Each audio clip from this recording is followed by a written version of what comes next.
the resistance. 5, 4, 3, 2, 1.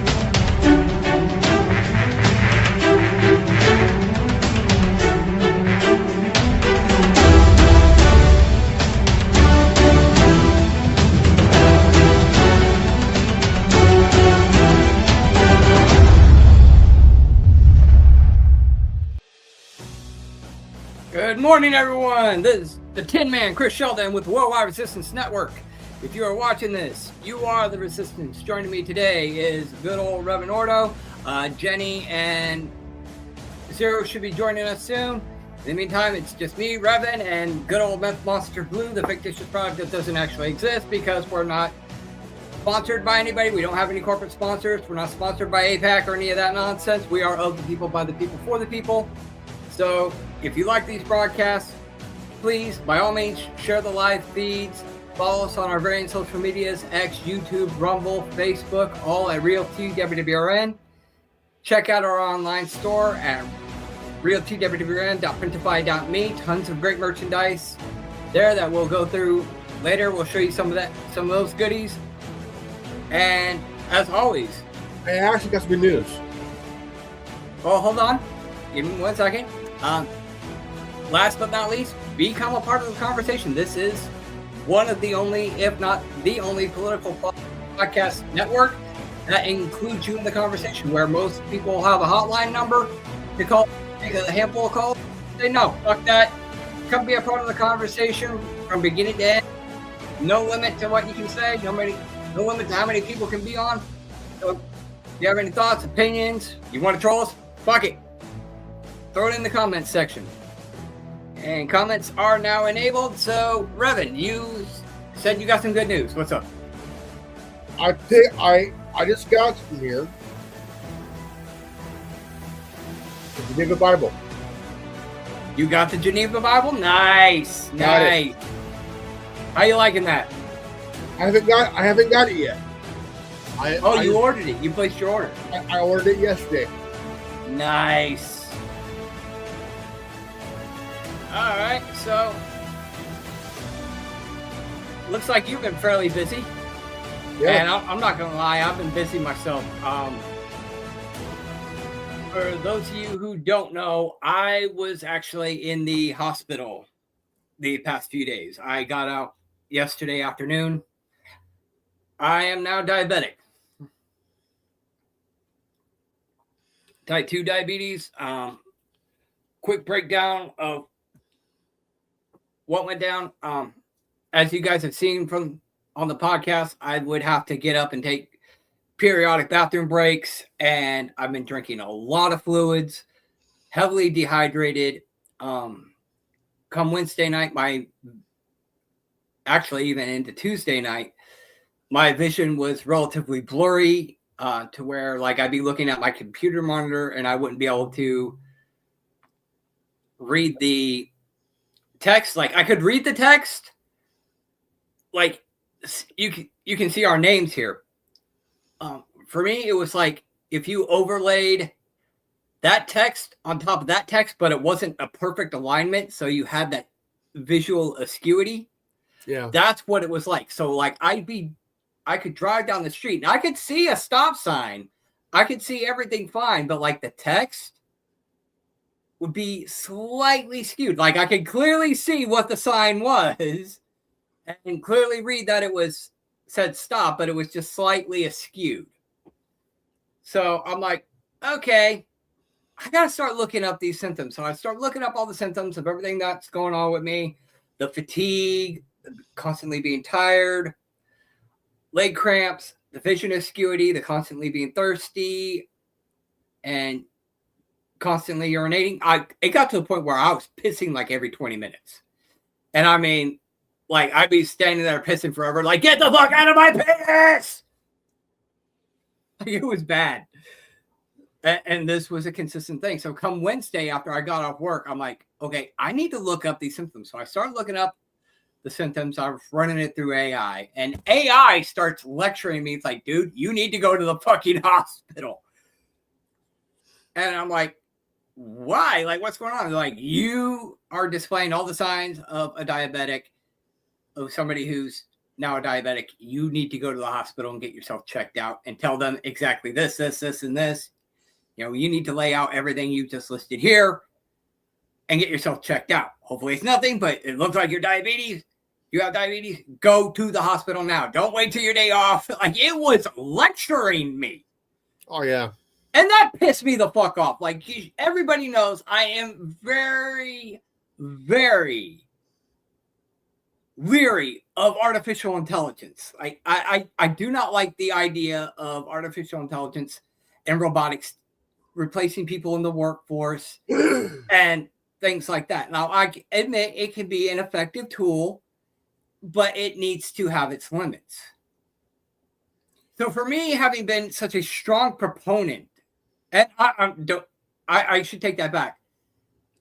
For me, being such a strong opponent of artificial intelligence, you cannot imagine how pissed I am that artificial intelligence has now saved my life.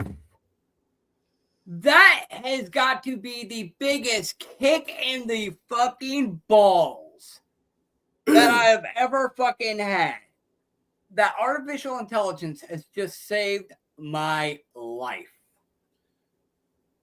I don't know what to make of it. Now, the all AI thing is, again, is a double-edged sword, too. I mean, yeah. The thing is, sometimes you got to rely, I mean, AI to me is I've always been against AI. I mean, again, double-edged sword. The thing is, you got to be careful, man. I mean, even though we got the symptoms, I mean, the whole thing, glad you got it all, you found out what it was. It's all good, man, now. But yeah, it's. So I want to go to the high school. Not the high school. Fuck high school.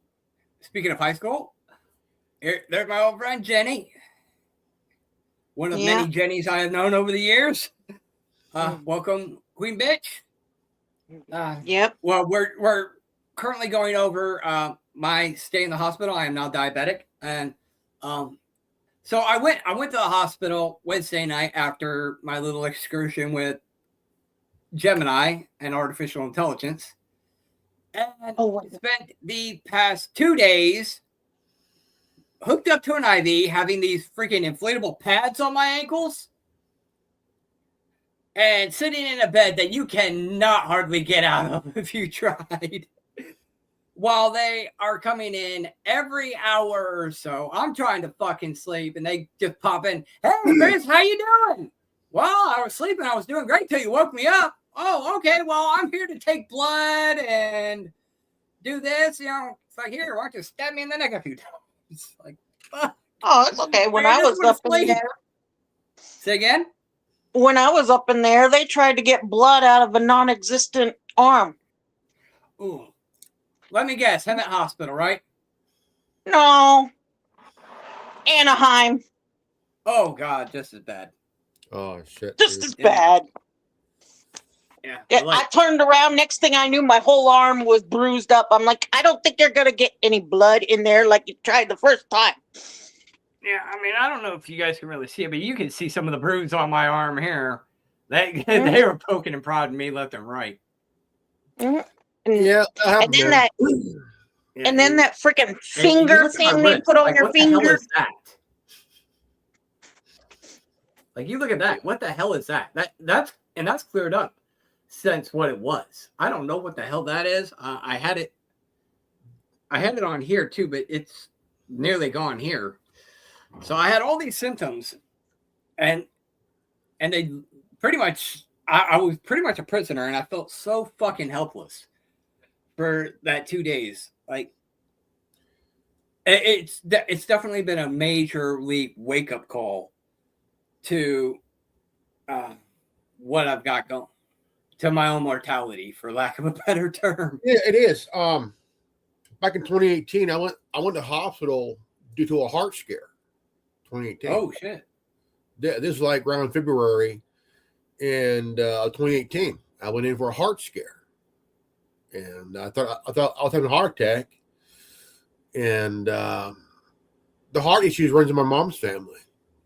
My mom had a 20 over 20 years ago. My mom had a triple bypass. My late grandfather had a pacemaker at heart, and I thought, oh, what the fuck, man. So Yeah. couldn't sleep. I thought, shit. So I went in the kitchen.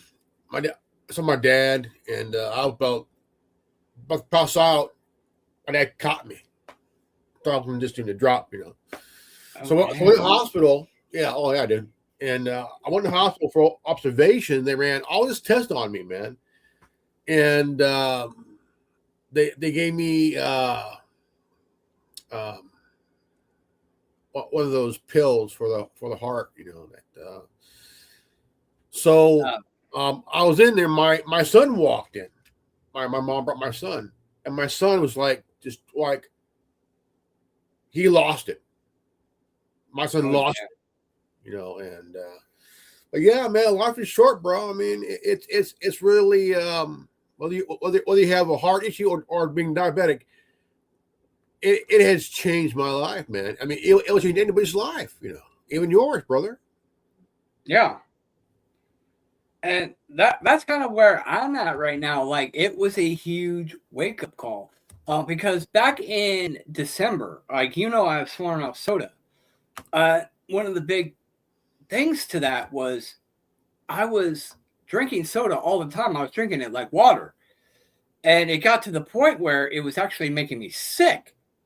Like, I wind up throwing it up, like not nauseous, but more like triggering my gag reflex. So I cut out soda. It happens, man. And I was kind of hoping, maybe I'd be able to cut this off at the pass, because my mother was a diabetic, and come to find out from my sister, while I was in the hospital, because I let her know what was going on. And she's like, yeah, it's not just our mom, it runs in the family. Our grandfather had it, his mother had it. And I'm sitting there like, how the fuck do you know this? I'm 5 years older than you. I knew our grandfather. Like, you were 2 years old when he died. Like, how the fuck do you know this and I don't? I was like majorly irritated about that. Look, just out. Mr. Pibb. Okay. Zero sugar. I drink this. I know they're delicious. And you can have your carbonated prune juice. No. This is a zero sugar, not regular. This is a zero sugar, and I've been drinking this off and on for a good 4 months, off and on. I got into it 5 years ago, and it tastes like you're drinking an actual regular soda. Yeah. You don't even know that there's no sugar in it. It's like Gatorade. Yeah, I was drinking the Gatorade Zeros last week, and maybe it was just my body's reaction because of my high blood sugar, but like, it did not taste good. I mean, I'm going to have to maybe try it again, because it got to the point where everything was tasting nasty. Like, even water kind of like had this metallic taste to it by the time it happens, got committed to the hospital. And when they admitted me and they drew blood and tested my blood sugar was 842. How the fuck I'm still alive right now, I don't know. I must be an omnipotent badass. Stroke my ego as well as my fucking dick. But I must be a badass here, because here I am, blood sugar 842. I'm not in diabetic coma, and I'm not dead. The most I've got is thirst. And yeah, I'm drinking a lot of water, but that's because I'm talking. And I'm still somewhat in recovery. That's why I don't have my teeth in. That's why I'm not fully dressed up, because I'm still very much recovering. I mean, the attitude is like really, but the thing is, I'm trying to tell you is that you could think you're the baddest guy. But the thing is, common sense in into reality, man. Yeah, and that's really hitting me. Like, I'm sitting there in that hospital bed, and I am probably in the most helpless state I have ever been in since maybe I was a child. And I'm like, I am not happy about this. This cannot be becoming my life. And, now I'm home. What did you do? Did you fart? Yeah. You nasty motherfucker. Yeah. So I'm laying in this hospital bed, feeling helpless. And they finally get my blood sugar down. Like the lowest it was I think about 180. And now they didn't put me on insulin, even though they were giving me insulin shots at the hospital, but they were also giving me other medications. And they put me on this medication. I'm on 5 milligrams of glipizide 2 times a day, one a half hour before breakfast and one a half hour before dinner. So that's one reason why I'm not all dressed up, don't got my teeth in or whatnot, because one, I'm still recovering, and two, I'm kind of adjusting to this new lifestyle. Because, I've got to make sure I eat. I got to eat healthy. I've got to take this medication. After the show, I actually ate right before I went on. Like, I've got my bowl of food right here that I finished off. I did some oatmeal and some scrambled eggs. It's more of a life change. It is. It is a life change. And, there's a lot of changes that have had to happen. When I got out of the hospital yesterday, I had the missionaries from the church come over, and I had gone grocery shopping this past Monday. $250 worth of groceries I had to give away to the missionaries, which I'm fine with. That they're out there doing God's work. A lot of them generally have to pay for this themselves, so are dependent on the church or other people. So I'm like, here's a month's worth of food. $250 worth of food. And believe me, those young ladies were very happy to receive it. And then after that, I went grocery shopping when I went to go pick up my medications. And, I got a bunch of diabetic-friendly food again. Had AI do me up a grocery list. So I got a bunch of diabetic-friendly food. And this morning I had a bowl full of scrambled eggs and oatmeal. No sweeteners, no ketchup, nothing like that. Just the eggs and the oatmeal. And a little small glass of milk. So, and, a half hour before that, I took the glipizide. And I'm feeling pretty good. And you notice, like, I'm not chugging the water. We're 19 minutes in, and this is the amount of water I've drank since we started. So I think I'm doing a lot better. I mean, I think there's definitely room for improvement, but I'm definitely think I'm doing a lot better. I do got to find myself a personal care physician and get myself on insurance, because prior to this, I was relatively healthy. I was doing great. I was an omnipotent badass. It is a scary thing when you hear it for the first time. When I did, I was like not myself for a good 5 months. Yeah, I was still trying to learn about this, and yeah, it's a lot to take in, and there's a lot to learn. Like, I got to learn how to count carbs and all this stuff, and test my blood sugar 2 hours after I eat every day. It's like, oh yeah, fuck. I went to a class to learn this, and I pretty much have it in the bag, but yet I'm still learning myself as well. I mean, I went to one class, and even though I wanted to fuck the teacher, but I can't do that. So yeah, they got a class up at the hospital. It's a free class. They're gonna have one at the end of the month.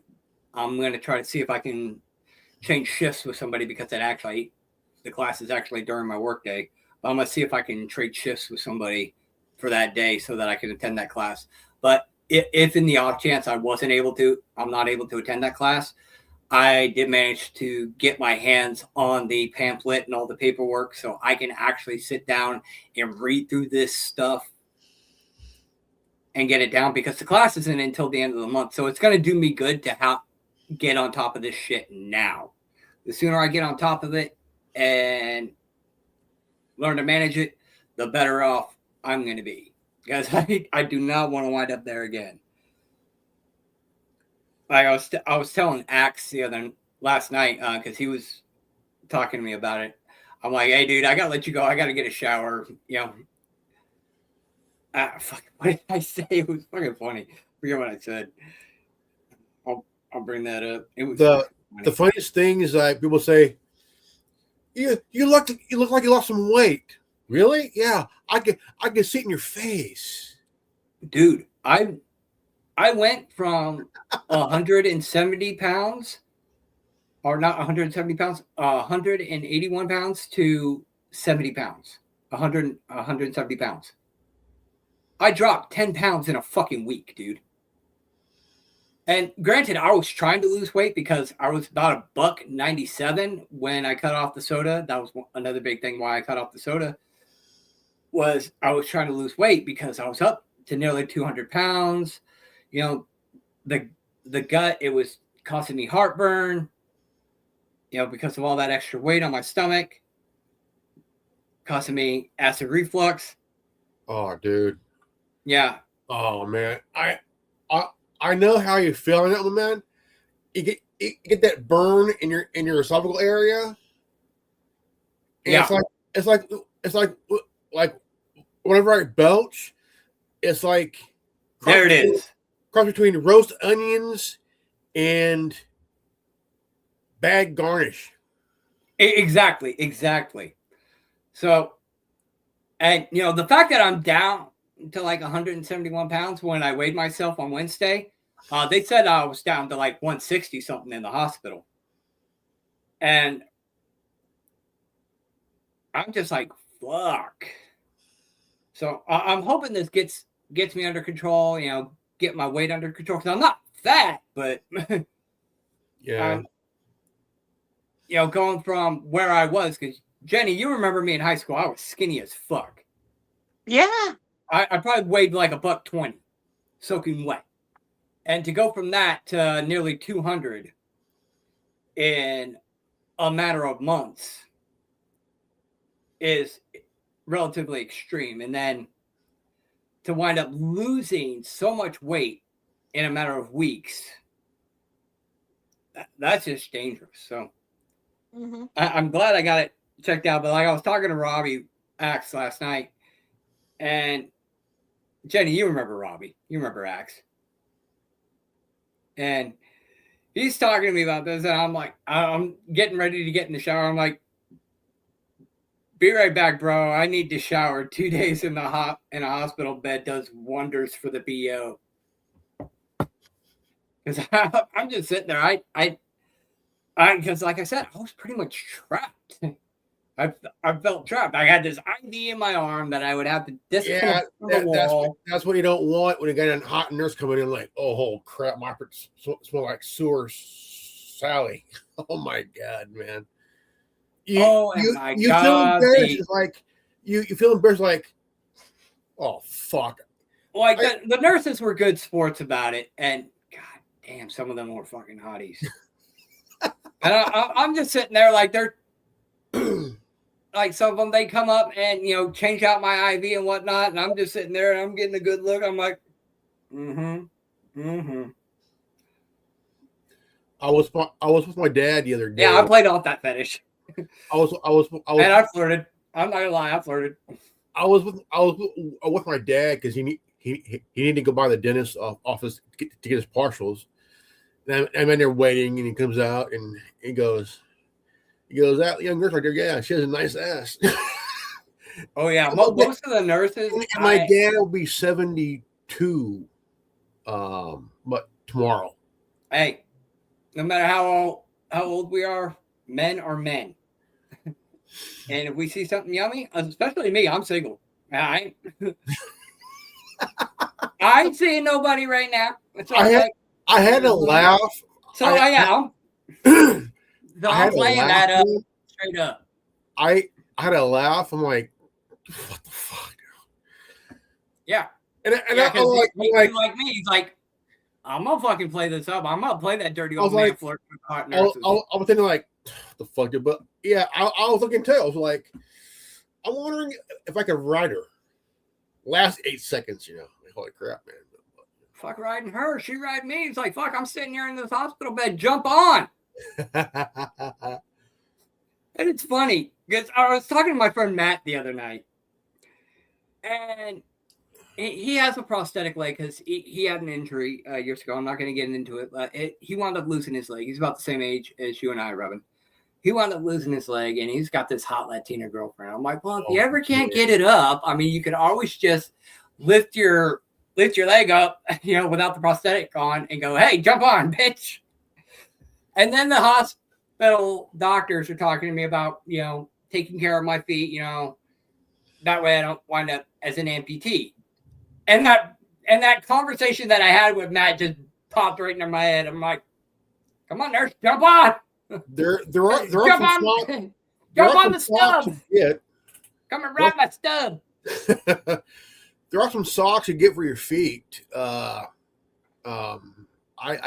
wear them all the time, and my feet are fine. I mean, no problem at all. I also wear John Deere ankle socks, but I'm more into these other socks that I wear because they are better for your feet. Yeah. Well, I've always been about, you know, wearing something on my feet. Like these are kind of like my house slippers. I wear them around the house all the time. If I go out, I've got my regular shoes that are they're not like regular like hard shoes or anything. Like they've got like that soft mesh, like they're very breathable. That's what I wear out when I go out leisurely, and then when I'm at work, I've got my hard all leather uppers for work, and they've got super hard soles on them. Like they're soft on the inside, but they got like this super endurance exterior hard sole, so that nothing penetrates it. So I feel fairly certain that I'm covered in that regard. That my feet will be okay. And the only problem I've had with my feet would be the eczema or whatever that was on my feet that has all but cleared up since I started taking the methylene blue, which the doctors actually included in my report. Part of my regimen is the methylene blue, the garlic, the oil of oregano, and the shilajit. Like they actually have that a part of my regimen now. So I know you were asking about that the other night, Robin. It's none of this was caused by the methylene blue. In fact, the doctors were like, "Yes, keep taking it."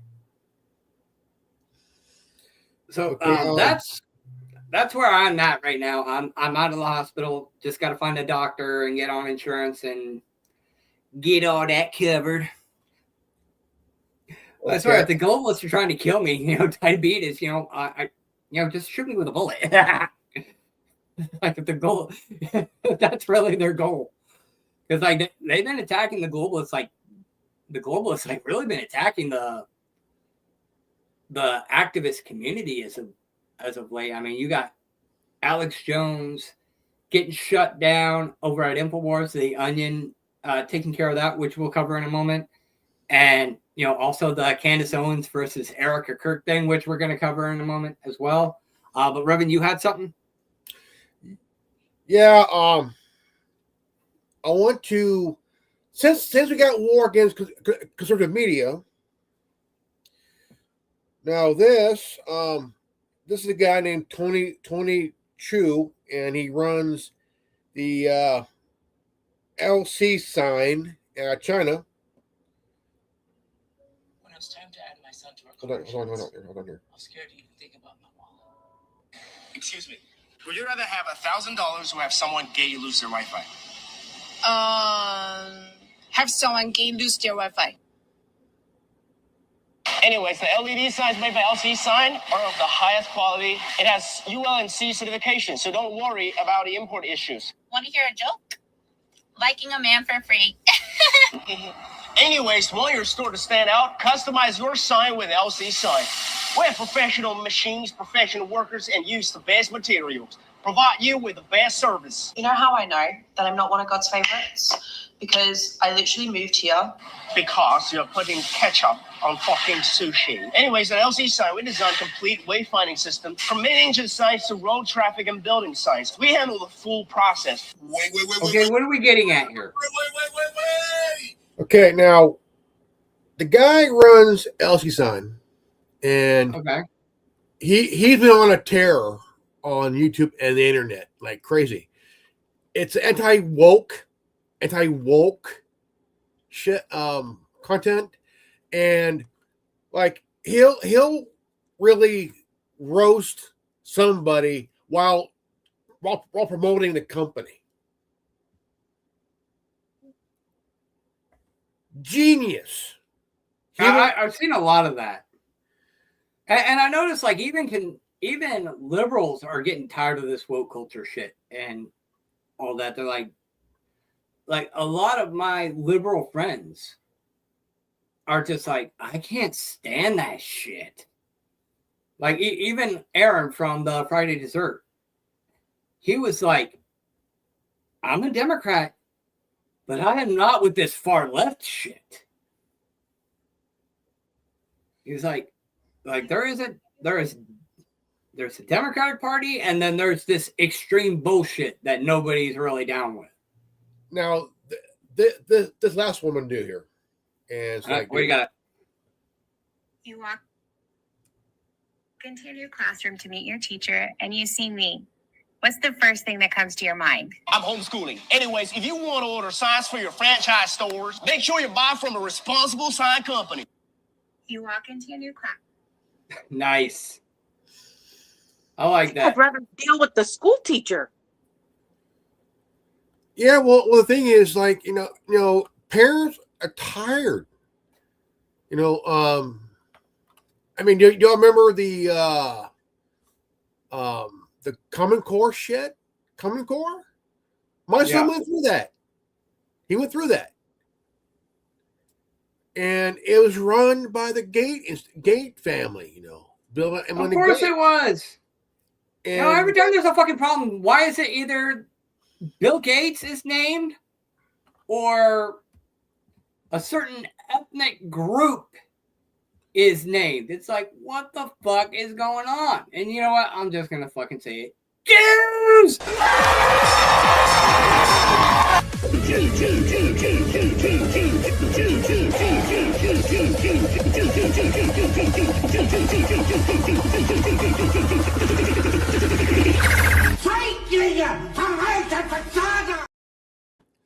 Exactly. Yeah, it's like, why is it Gates or Israel or AIPAC or Mossad always comes up? If something goes wrong, one of those names is popping up. Why? Like, why? It's I agree. It's just really pushing this nonsense, This is why I don't watch TV. I haven't watched good TV in years, and I mean, it's a huge fuck up that they're pushing. We're gonna change. Like for example, here within the last 3-4 years, well, let's say 3.5 years of this bullshit, a lot of companies went woke, became broke, right? Yeah, Nike, go broke. Nike, Jaguar, Budweiser, Disney, Target, Walmart, all this shit.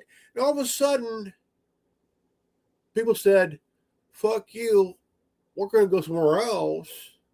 Yeah. It's like Hershey Bud Light. Ben and Jerry, man. Like, dude. Yeah, like I used to like Ben and Jerry, man. Come on. I mean, it's like, dude, yeah, I mean, it was good ice cream. But like I noticed, like coming down here to the south, like a lot of people were into Bud Light, and this is a very conservative area. But when Budweiser did that whole thing, Some people stayed on board with it because, they just like the beer and they're like, fuck the politics. But for the most part, a lot of people were like, fuck this shit. And they just started drinking other product. Like, I remember back in California, MGD was a big Corona guy. I mean, I love my Corona. I'm not so much for the Mexican beers like Coronas or. So I went to like Modelo.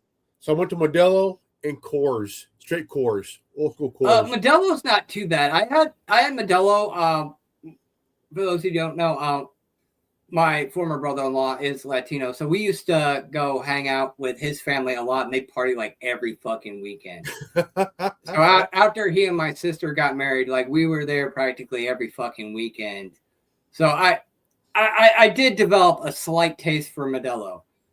I haven't drank in years, but I can tell you from my personal experience in my past that Modelo wasn't too bad. I'm not too big on Corona.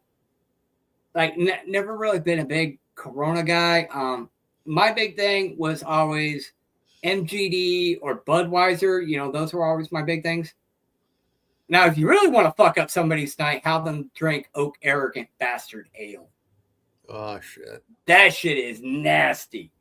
And that is not a casual, hey, let's just go have a drink. That is a rite of passage if you finish that fucking thing. I used to drink Heineken. Heineken's not bad. I got my dad. German beer is not bad. My dad he used to drink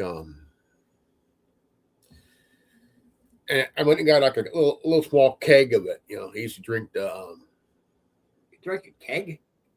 A small keg at the time. Like this. It's almost like a pint. Oh, it's They come in pints. It's like a keg baby here, like that, man. Yeah. And I know what you're talking about. It looks like a beer keg, but it's about the size of a pint.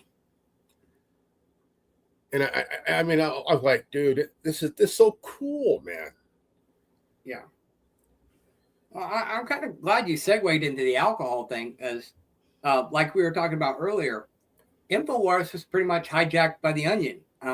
There are some issues that are going on with that that we will be talking about, but they had a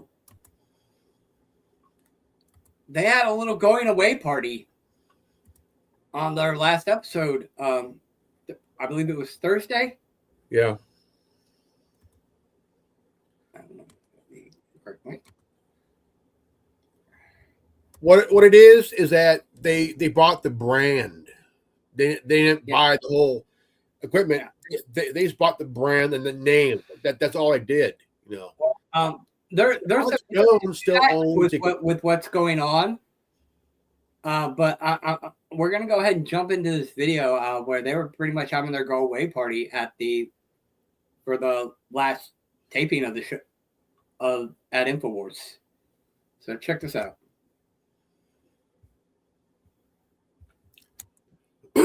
What's going on? Like 10 people just ran into my studio.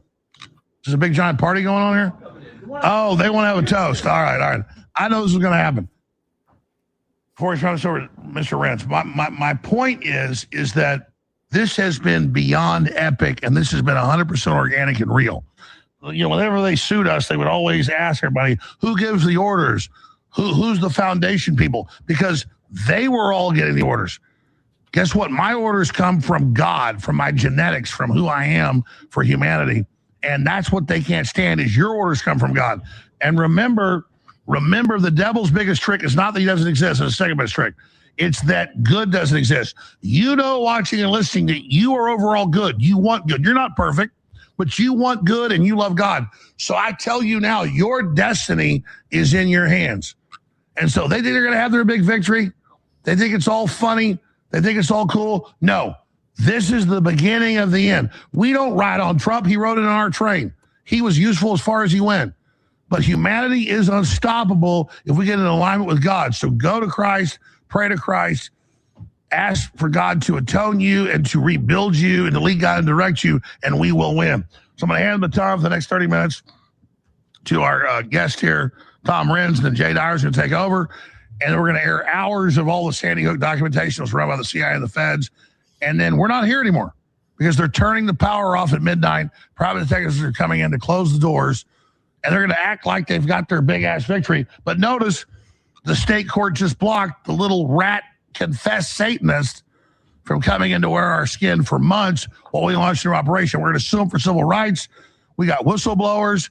We've only begun to fight, but it's only because you buy the products at thealexjonestore.com that we're able to do this. They keep asking, why are they doing this? Why do they keep fighting? Who's the deep state? Who's the deep money? It's you. You are the deep money. You are the reason. And here's the great part. Our new owners, our new people, I have full control as news director. Everything I want, host, everything. They're ready. And I will sit there and live in a modest house with a modest car, which I love. And they think, oh, we'll take your money, Joe. Shut up. I'm ready to die for this. You think taking money from me does something? It makes me want to strangle you spiritually. It's a joke. It empowers me. And so now you've got all the people and the network that's launching that we're going to hire all these hosts, all this stuff, who are ready with all the people who know to sue your ass back. We don't just take lawsuits. We sue you and we win and we have your whistleblowers. We have you. You've walked into our trap because we don't start fights, but we finish them. And that, I'm telling you, it's all glory to God. I never bluff, folks. If you knew what we had, the whistleblowers, the documents, we have royal flushes. They are screwed to the moon. And all glory goes to Jesus Christ and our Heavenly Father that leads, guides, and directs us. We are commit ourselves to God in this holy fight, and we are committed. And if God stands with us, who can stand against us? And that's how I close out. So I salute you all. What a crew. The hell we've been through has only made us stronger. Let me ask you, would you have any other way? Are you not stronger now in this fight? Yeah! I salute this crew and all the viewers and listeners to this fight, and I commit myself to Jesus Christ's hands. God bless the InfoWar! You are the InfoWar. It lives forever. We're going to play Frank Sinatra Blue Eyes and come back with the great Tom Renz and then Jay Dyer to close this out. God bless you all. That's it. The next phase starts. The real war begins now. It's the nuclear age. Oh no, not me. Yeah. I mean, that's kind of a big thing right there. Like, here's a big fuck up here. I'm a big fan of the Onion. Always have been. Always will be. But this here, as a fan of the Onion, this one thing pisses me off. yeah. I follow Alex Jones. I'm a fan of Alex Jones. I'm also a fan of the Onion. But the way this went, it brings a bitter taste to my mouth. Agreed. And Jones went on to talk about it in full, and we'll show that in a moment here, but I just want to give a little bit of a breakdown. Apparently, a couple of years ago, The Onion claimed they had won the auction, even though they didn't have the highest bid. And they went in and tried to cut off the power, cut off the internet, and kick everybody out of the building a couple of years ago. And they did some heavily illegal shit, and Jones went back to a judge and appealed it, and the judge said, no, you guys can't do this shit. So and recently they appointed a special receiver. The receiver refused to pay the internet bills and the utility bills. And so eventually things would get shut off. And then the Onion was coming in. I don't know the exact details. I think Jones covers it in the video that I'm going to play here in a moment. But they started Z backstage. Huh? Z is backstage. Oh, thank you. Mm-hmm. Welcome, Zero. Welcome. Sorry. Hi there. Yeah. Sorry about that. We're currently talking about the InfoWars shutdown, just to bring you up to speed. InfoWars was shut down this past Thursday night. And apparently the Onion has taken over the facility, and prior to that, they were selling InfoWars merchandise and misrepresenting Alex Jones's name and his likeness to some varying degree. Like apparently they hired some comedian or whatever. Yeah, there's some guy that's going to impersonate Alex Jones that obviously isn't Alex Jones. I ran across it because I was watching it, and then suddenly the next day I went on, InfoWars.com wasn't there anymore.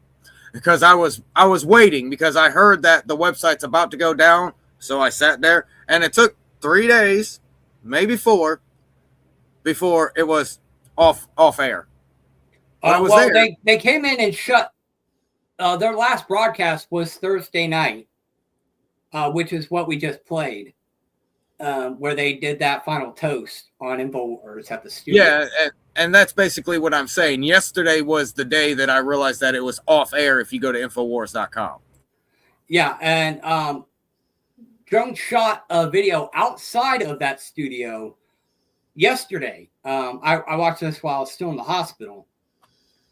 I didn't get to do too much because I was either trying to sleep or I was getting blood drawn or getting shot up with insulin or any number of variables. But this is the video that he released outside of the studio yesterday. He was not in the studio. He did not attempt to go in the studio. But this was after they had closed the doors and all that. And he's talking about everything that happened there and where things are going to go from there. So I'm going to go ahead and play that now. Oh, he's going to give us information. I was about to ask a question. Yeah, go ahead. This is a video that he shared yesterday morning before he went on his live broadcast at the Alex Jones studio that was owned by Bigley. So I'm going to go ahead and play that, and we'll take it from there. This morning, and I saw trending on the top of X, court orders shutdown of InfoWars. That was the Grok synopsis, and then tens of thousands of posts and articles. That's not exactly wrong, but it's not exactly right. So let me explain very simply, because my phone's blowing up. Everybody's asking what's happening. The Texas receiver appointed by the political judge that ran the show trials and the HBO whole production, that was literally just a fake trial, it's ready to found me guilty beforehand. Judge Guerra Gamble has turned over the assets of InfoWars to a receiver. They didn't want money. They didn't want to operate it for money. They began months ago saying, we're not going to pay the bills.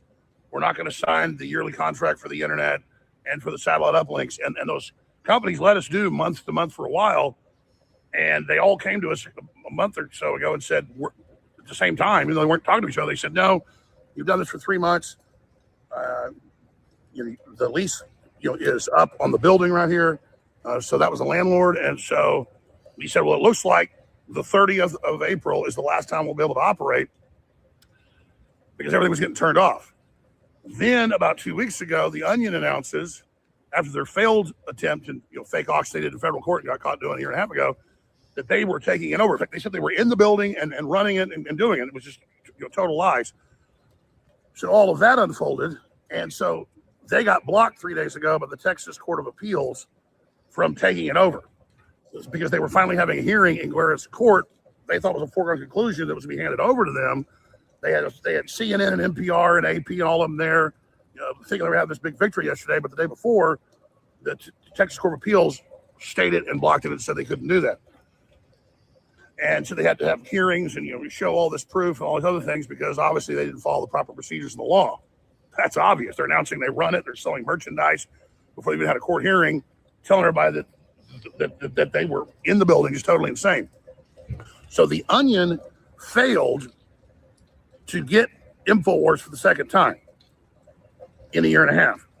But the receiver told us to get out of the building by midnight on the 30th, last night. So they're turning the place off that makes the money. They don't want money. This is a profitable operation. They've got $4 million plus in their account, but they suck that out and then hold it, and then we just get enough money to operate and pay the crew. I haven't been paid in a long time, period. Been working for free, okay? Literally, for free speech systems, people. So when they say, well, Jones well, you can sure still do shows, work for other companies, but he won't make a nickel. Well, that's not how it works in Texas. I can have a house and a car and stuff and have medical, and that's all I need. I don't care. So I won't just work for basically peanuts. I will work more. I will work more. You understand that? I will write more books and have it donated to charity. All of it. You want to shut me up, you're going to get the opposite. Okay. And I'm going to work out and I'm going to be healthy and I'm going to live longer.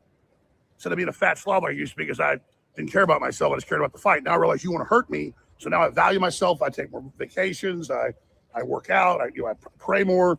I'm doing a lot better.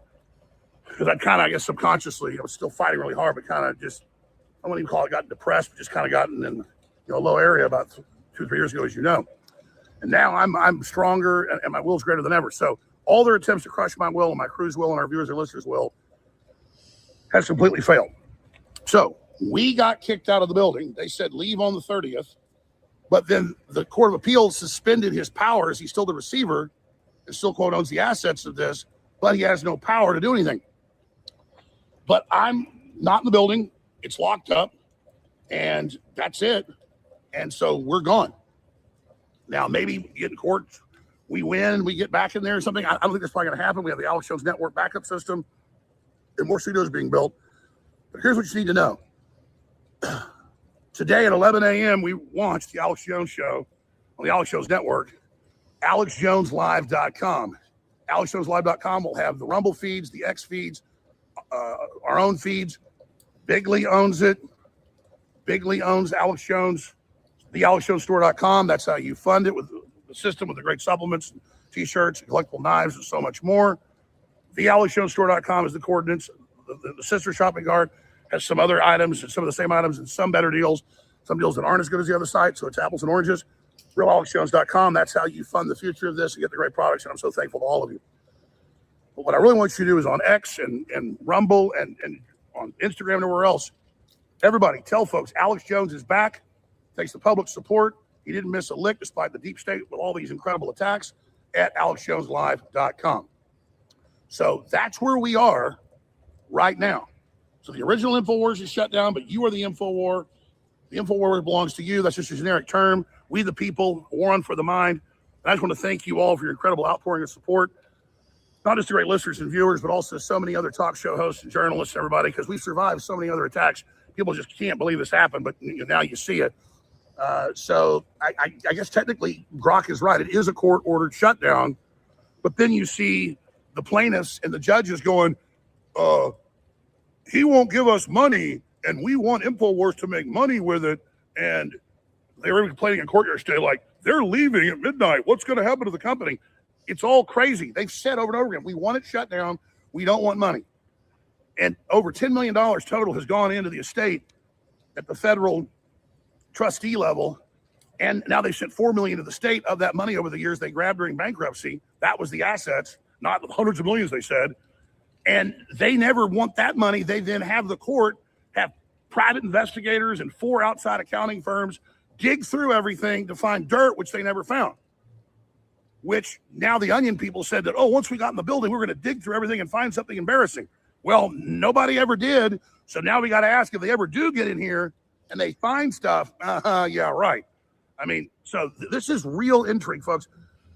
We've had the Southern Poverty Law Center infiltrate and employ to do a bunch of stuff. They did a big expose and there was nothing there. The expose was that they infiltrated us. We've had national security terrorism investigations on us by Obama and then by Hillary, the lawfare, all the insane crap that attempted honeypots, death threats, on and on and on by these people, show trials, $1.5 billion judgments, on and on and on, all to quote, destroy me, all to quote, take me down, all to quote, silence me. And now everybody's Alex Jones. All the other big talk shows understand all this. There's thousands of prominent people that have millions of viewers. I mean, it's a nightmare for the globals. Elon Musk is basically 95%, in alignment with me on his views of the world. We're the Renaissance. We're the truth. We won. You lost. And if you think torturing me or you think trying to take me down is going to make anybody stop, you don't understand human psychology, people like us. You're a bunch of little globalist gremlins and rats. If somebody came after you like this, you tuck tail and run.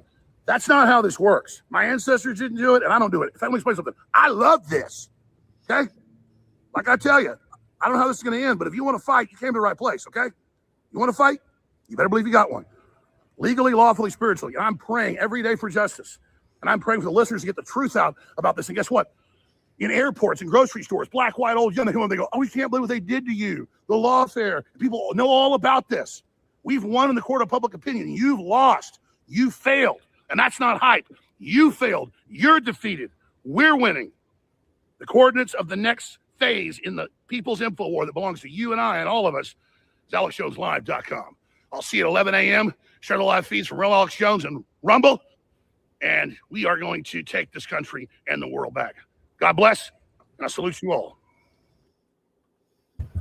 So to me, it sounds like he was giving a 90-day notice that he had to pay for those 90 days, and he had to vacate the property after those 90 days. No, the court receiver wouldn't even let him pay.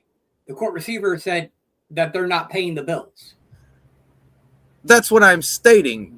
And he stated that he got in contact with the little legitimate landowner or whatever, etc., and the bills people for that building, and they did not want his money. So after the 90 days of him, quote, saying that he paid, but them, quote, saying that he didn't pay, he's removed from the property. To a point. There's a lot of stuff that's going on there, like the fake lawfare that they did. They're being sued for that. They pretending that they had ownership, that the Onion had ownership of InfoWars 2 years ago, when they actually had the lowest bid, and the fake auction and all that. There's a lot of stuff to sift through. This is not just one variable. This is not just one leaf on the tree. This is a whole fucking. The tree is covered and shit that could be covered. I can agree with what he said. I can agree with what he said more or less. And that's the kind of attitude I have. What? You people don't like money? I'm trying to give you money so I could stay here. You people don't like money? Yeah. And it's pretty much just exposing that it wasn't ever about money. It was about shutting him down and point made.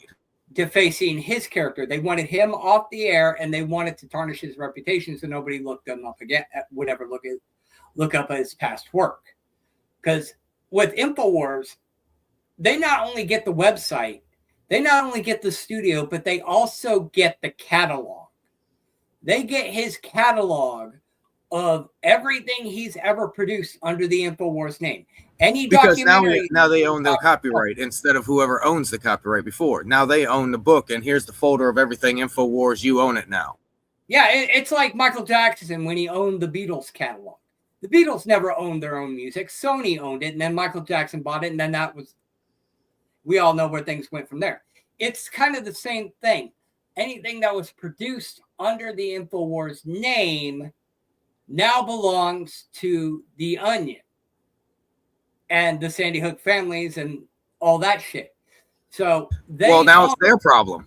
Yeah. So every broadcast that Jones has done under the InfoWars name, every book that he has published under the InfoWars name, every documentary he's ever produced, is all owned by the Onion.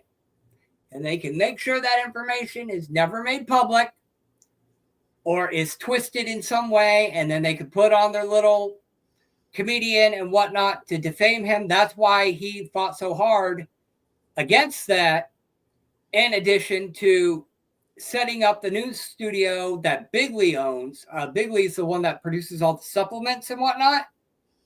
They're the ones that own the Alex Jones network and the Alex Jones studio. They set that up. They're pretty much like, we're the owners, but you're the executive producer, as he said. It's like, you can do whatever you want, but it's in our name. So they can't fuck with you. It's pretty much what they're saying. We're owners and you're CEO, more or less. Kind of, yeah. And that's probably what he was talking about, always talking about his products and saying that's actually the treasure chest, etc., ... because that was the backup plan. Now he has to remake his backup plan just in case they figure out how to go after AlexJones.com. Oh, you can bet Jones is going to have a backup plan on top of a backup plan on top of a backup plan. And worst case scenario, he's going to do something like this. We need to go now. The deep state is scraping our signals. They're eating the babies. No time to explain.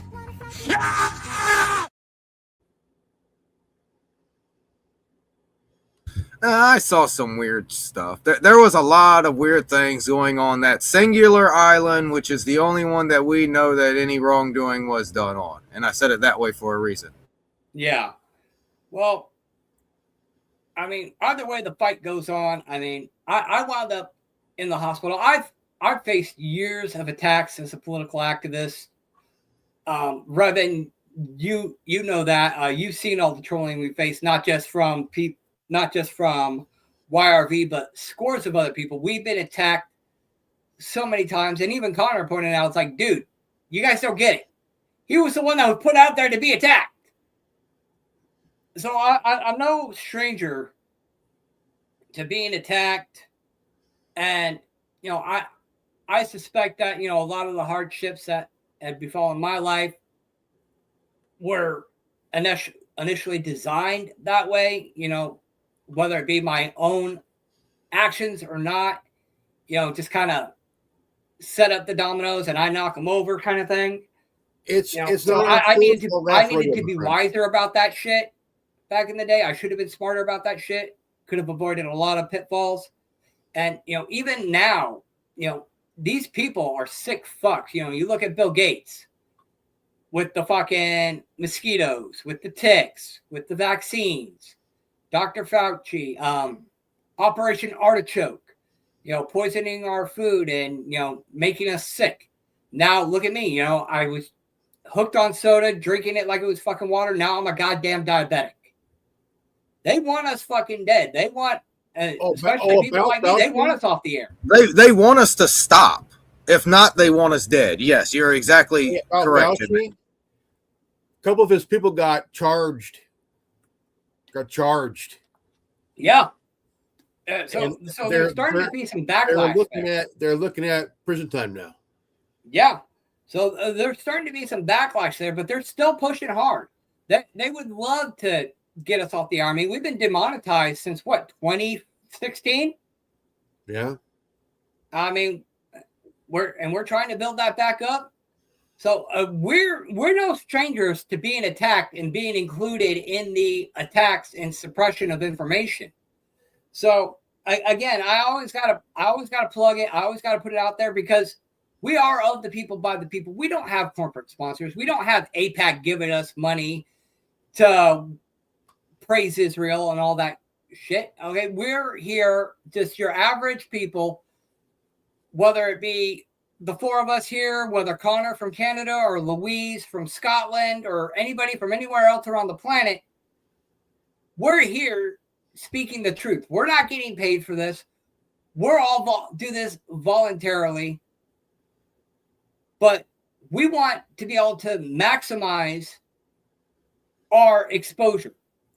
And we want to be able to get the word out there. That's what it's all about. I mean, yeah, to be able to grow the program and expand and do new things. Because this, everything you see here in the studio, we've shown pictures of the studio countless times.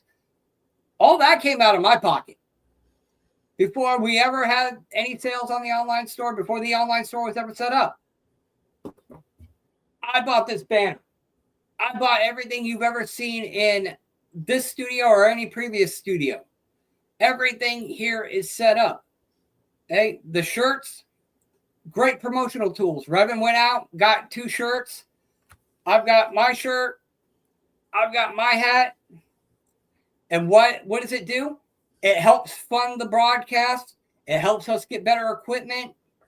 Hell, we can get Revan and everybody some new gear.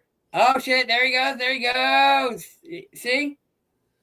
And we've even improved the shirts since then. Like you see the black background there? I fixed that. No black background on this anything. It's clean and crisp now.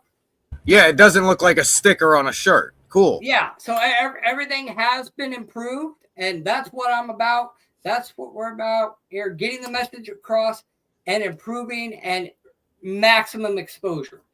So we're just proletarians taking the fight to the non-proletarian system. And that's who they are, by the way. The non-proletarians are the infamous they. I found a name for them. They're called non-proletarians. Yes. And that is an accurate term, Sarah. Sorry.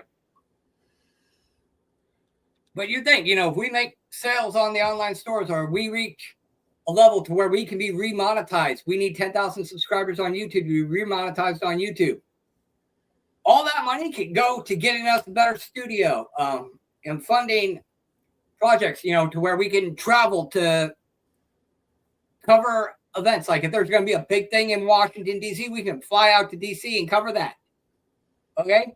That's what the goal is, because none of us are getting paid. None of this is going into mine, Revan's, Jenny's, Zero, Connor, or anybody's pocket. It is strictly volunteer basis. We all had a long discussion about this a while back, that any money made goes towards the operation. Doesn't go in anybody's pocket. It goes towards the operation. And so I got to plug it. Check out the online store, realtwbrand.printify.me. Tons of great merchandise. Support the broadcast there. And if that's not your cup of tea, it costs nothing to share the live feeds. It costs nothing to become a subscriber and to follow us on X, YouTube, Rumble, Facebook. It doesn't cost a single dime to hit the notification button on YouTube and that follow and subscribe shit that fucks up YouTube's algorithm. That fucks their shit up. It costs you nothing, and it helps us to reach more people. So please follow us on Real TWBRN at all of our brand social medias. Check out the online store. Share the live feeds, because it really helps us out, and it will really help to grow this operation. Because we were doing fairly well for a long time, and then YouTube fucked up and started censoring people. We never got taken offline like Alex Jones did, but we did get demonetized. And so we're trying to remedy that situation, because they're still pushing, but we want to push back. But we need your help, because this is not just me, Revan, Zero, Jenny, or whoever. This is all of us. This is all of humanity, because we're the ones who are reaching in between the couch cushions and talking about the things that the bigger hosts generally don't get to cover. And even Alex Jones has pointed out several times, he doesn't get to cover all the stories that he generally would like to. Like, he's got stacks on his desk of things that he would like to cover that he doesn't necessarily get to cover. That's where shows like the Round Table and Tinman TV come in, where we can maybe cover those stories or cover elements of the stories that were covered, but covering elements that necessarily weren't addressed. Again, reaching in between the couch cushions and pointing out the things that otherwise might have been missed that could be relevant. So, again, I would consider us as equally vital in this fight as anybody else. So, again, check out the online store. Follow us on our various social medias, and share the live feeds and share the retransmissions. If you see a past video that resonates with you or that you think somebody else could benefit from hearing, share it. And on that, it's not just TWRM feed. You got Revan's feed as well. I'm actually going to go ahead and hit the commercials so that he can do his little plug, and we will be right back. If I can find where I put the commercial. Uh-oh. I lost the commercial. Oh, there it is.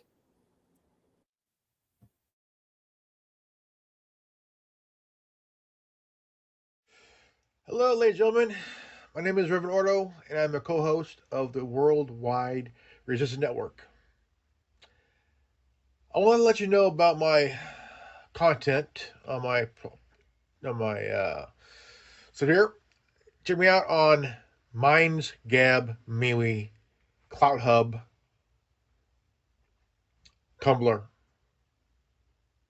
Parlor, Getter, Rumble, Scoops, TikTok, and also on YouTube on the Anonymous Manawai Network and the Anonymous Republic Network. Also on Truth Social. Truth Social. And also check out the Worldwide Resistance Network. Also check out Tinman TV. Also on Tuesday evenings, Gray Jedi TV.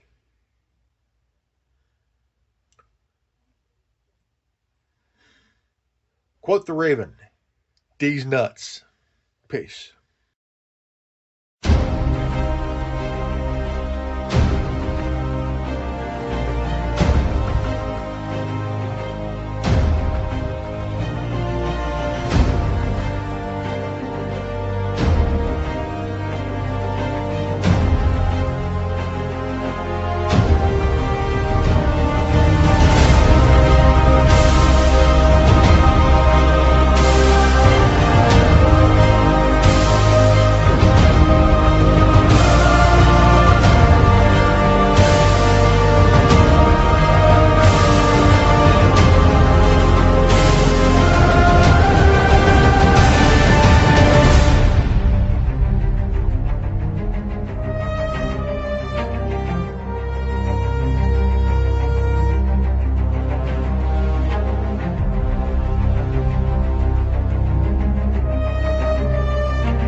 And we are back. Just gonna make a quick, short little thing. Cat, you are not getting up on the table.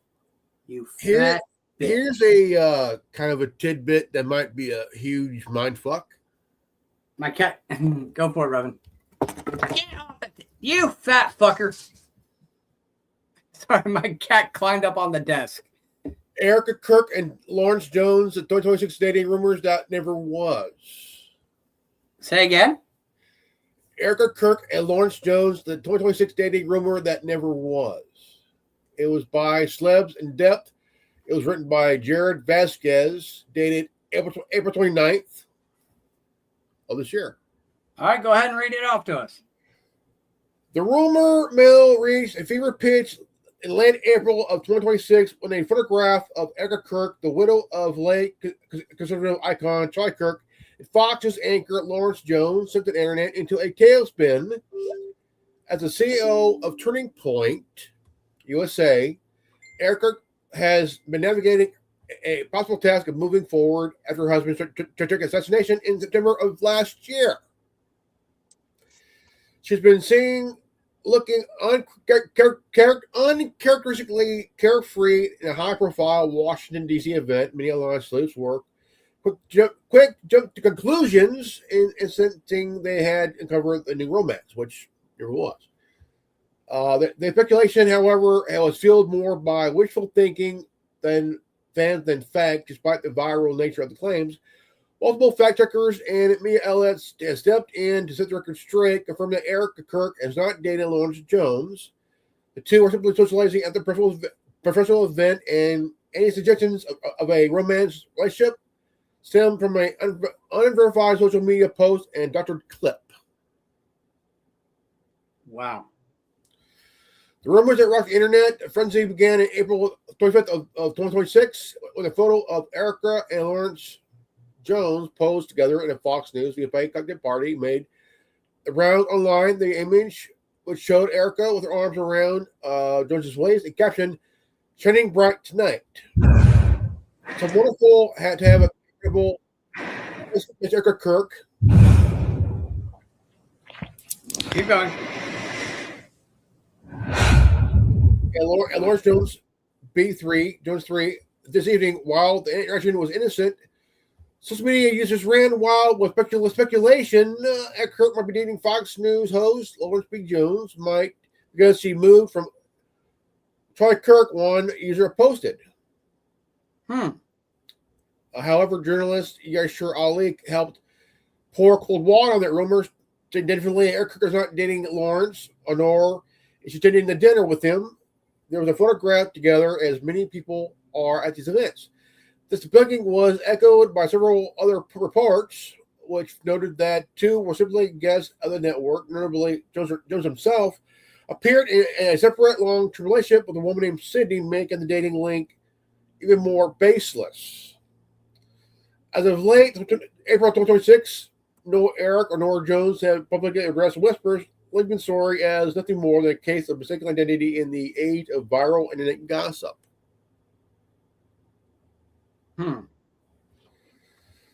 Tragically, a rare moment, the 1184 quickly turned into absolute horror. Let's see here. The event was the White House Corporate Association dinner, which involved into chaos when shots were fired, sending Secret Service agents and attendees to scramble for cover. Erika, who was still reeling from the assassination of her husband, was just 7 months prior. The experience was beyond traumatic as President Trump rushes upstage, witnessing reporting of visual distraught Erika hiding under the table before being ushered out of the ballroom. I just want to go home. Church of Erika was heard telling the senior reporters as she was escorted out, weeping. Yeah, I don't think Erika Kirk's very happy with you right now, Reverend. Yeah. She keeps interrupting our feed.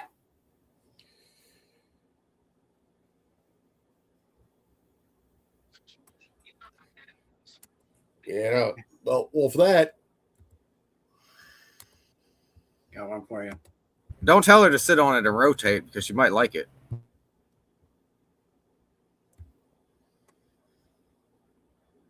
Oh, I like that meme. That's a good meme. I like that too. I'm going to share that. That's getting shared right now. That's Cain and Abel, isn't it? That makes it funnier. Yeah, but it's no less accurate. Oh, yeah. It doesn't deteriorate from the accuracy. It just makes it funnier. Yeah. Exactly. God, here's a good one. Here's a fucking good one. Oh my God, this one gonna make me die. So basically, from my understanding, let's do this real quick. 11? What the hell?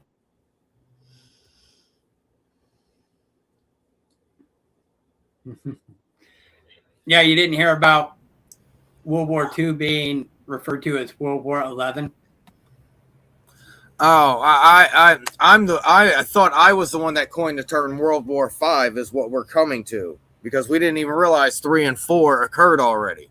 Like Einstein says, 6 and stones for 4. Yeah. Robin, you were gonna say something?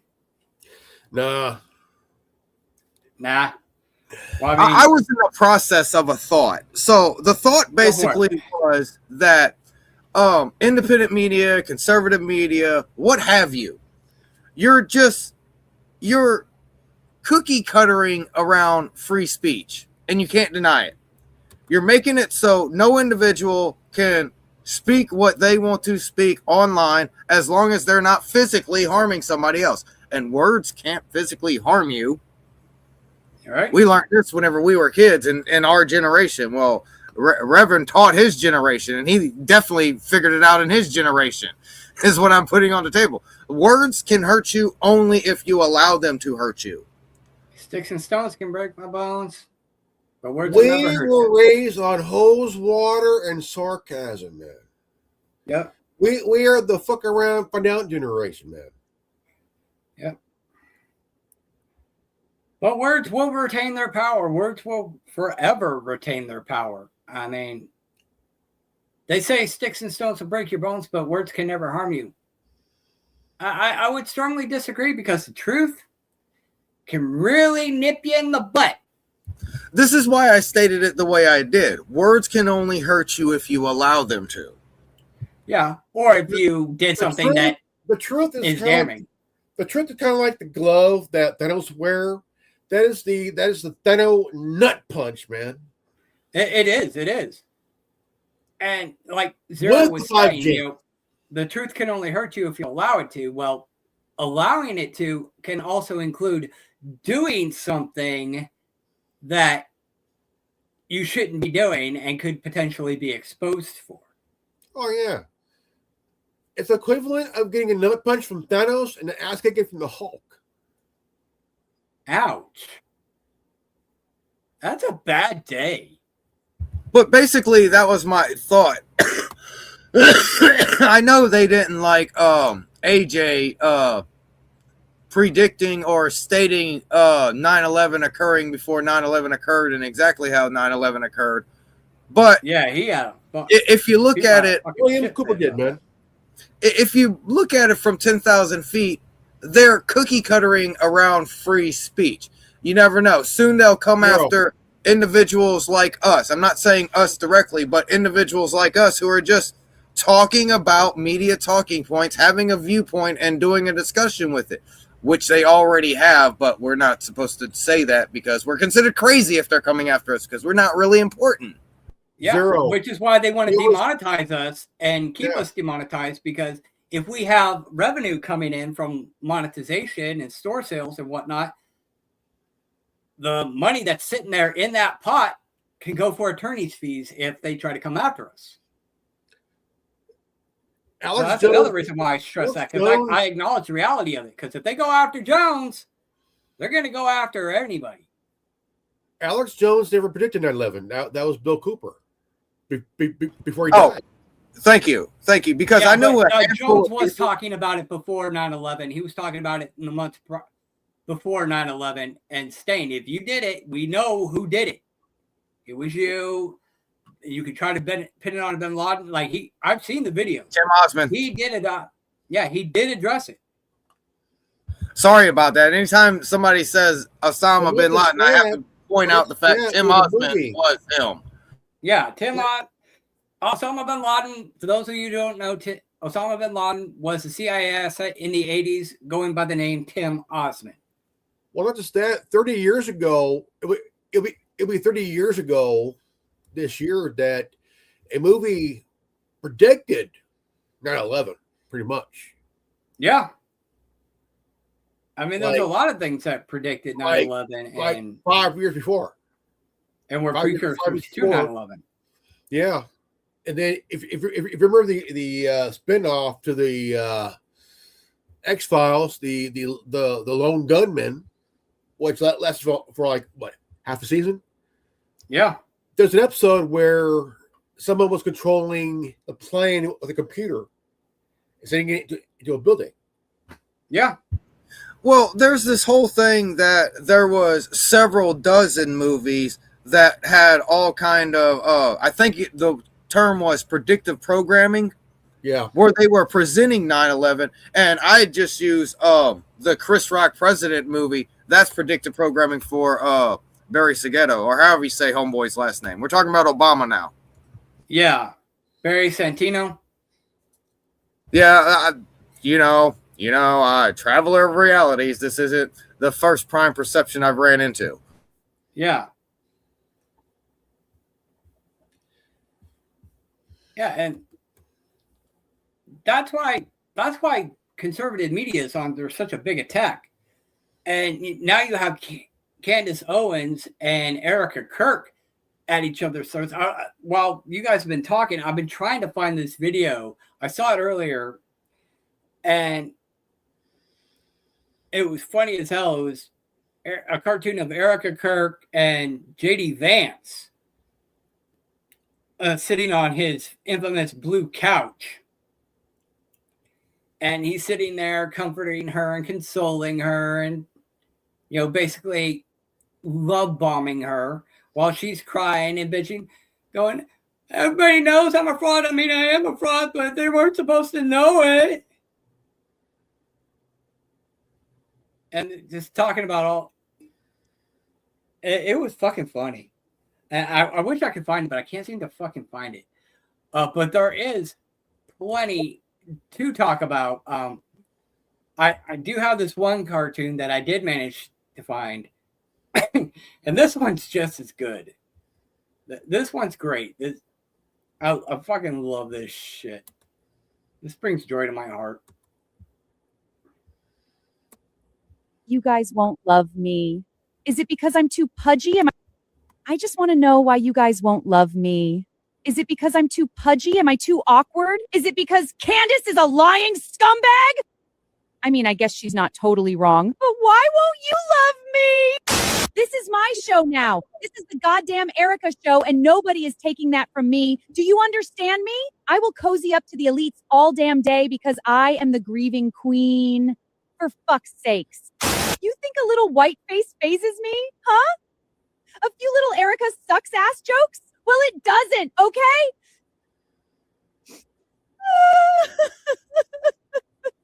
I just want to know why you guys won't love. Oh, the wonders of AI slop. But it's not that it's disingenuous. I mean, you look at the podcast that she did. She was going on a tirade about. Oh, you're saying the podcast is worse than the parody? Holy crap! Yeah, the podcast was worse than the parody. I mean, the podcast is too long to freaking just air on the show here. But if you really look at the breakdowns, I mean, you can find them anywhere. She's pissed about this. She says she's not bothered by all this, but dedicates a podcast to addressing these issues. It's like, well, if you don't care about it, why are you talking about it? I mean, again, with the whole thing with her and Candace Owens. Let's just go ahead and jump into that ball of fucking worms here.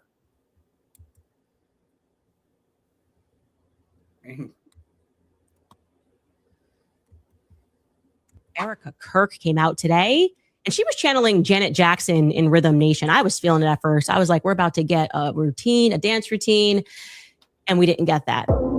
I have comedians dressing up in whiteface. I have people saying I'm not fit to be CEO. And I have Candace Owens claiming I murdered my husband. And the list goes on and on and on. Just an obvious lie. She wakes up to headlines and Candace Owens saying that she killed her husband. The response has just been brutal, okay? Everyone is calling her out. They're saying that the look is wrong. People are making fun of saying that she looks like she came dressed up as the assassin that was walking up the stairs, allegedly. Erika Kirk out here dressing like Eminem when he got sober. I did not see that one before. That's very funny. This person, why is Erika Kirk wearing something that looks eerily similar to an Imperial officer's uniform from Star Wars? It fits the theme music. It's just weird. It was weird and it was awkward. Andrew Colvett is going to present an out of context text message, which looks like it got passed around at Turning Point USA. He presented a screenshot of a text message joke. A joke definitively sent by me. And I will say right now, Andrew Colvett, you have my full permission to release the entire conversation because how dare you remove this joke from its context, okay? I was being asked what questions I planned to ask Erika when we met up at the end of December. So you recall at this time, this was during the week where Erika was going viral for her interview with Barry Weiss for a number of very funny reasons. And they were pushing real hard in the press to assert that asking Erika any questions was despicable, off record, and it equated to accusing her of murdering her own husband. Okay, so I sent this as a joke, an obvious joke, which they know is a joke because when I met up with Erika, I never asked this question and I was being funny. And I still think it's funny, actually. I said this, I'm asking everything. First question, why did you murder your husband? Cry emoji. And again, the context of this was us making fun of Barry Weiss and Ben Shapiro and the syndicate of people that had come out and said that asking any questions about Erika Kirk at all was akin to just saying exactly that you murdered your own husband. This was never released to the public. It's a private conversation. So to pretend that that is what Erika was responding to today, how disingenuous can you be, Andrew? Again, I will assert publicly, you have my full permission. Go Max. Release the entire chain. I have nothing to hide. Pretending that this joke that went around of I'm the first thing I'm going to ask her is why'd you murder your husband? Like, why are you gay? Is a little over the top. Release it all. Let the public judge. I have nothing to hide. And in this investigation, when I went into that room, I genuinely I believed that, Erika was being a little weird, but I thought that I was going to get straight answers. And then she lied to my face. Erika Kirk came out today. Yeah. My thing is, yeah, what's his name should fucking bring it out. If he's going to bring part of it, he needs to bring all of it. I would agree with Candace on that. But if he doesn't, and she knows that he's not going to, she needs to just come out with the whole transcript. You took the words out of my mouth. If she's begging somebody else to release something that she has a copy of, why don't you release your copy?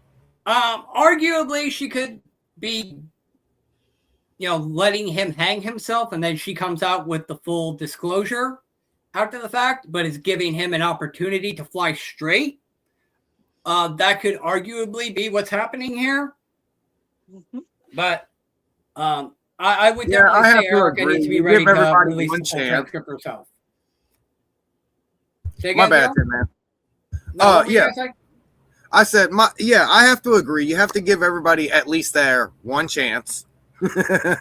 You have your moment, and we haven't had it today, so I'm just gonna go for it my damn self. Who runs the world, Tinman? Huh? Who runs the world, Tinman? Go find it. Set it up. Oh, we haven't had ours today. It. I've already said it, but who runs the world, Tinman? Let's push the big goddamn button. Zero, say it. The Jews! These nuts! Wait.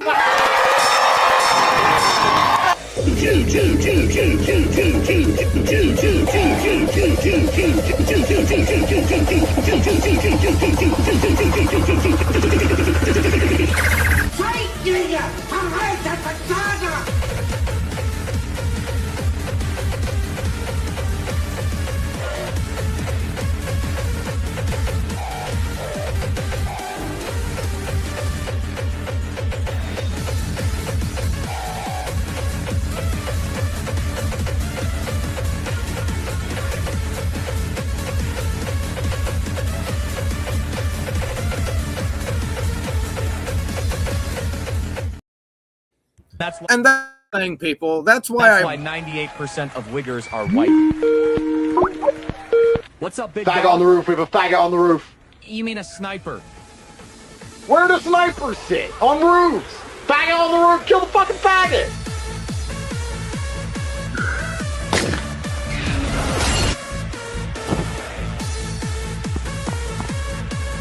My nigga, we got a problem. Don't worry about it, Pookie. 2 Wigger missiles are en route.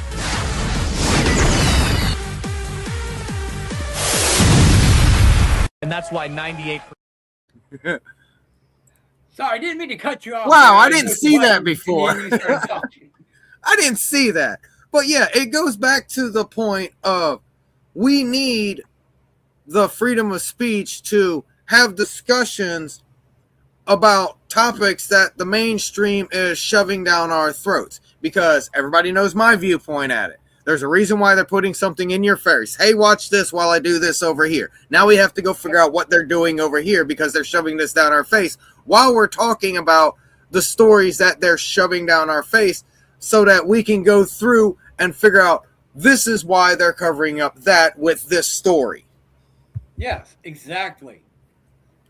And Erika Kirk's all pissed off that everybody's talking about all this stuff. Well, and wondering why everybody hates her. Well, why wouldn't we hate you?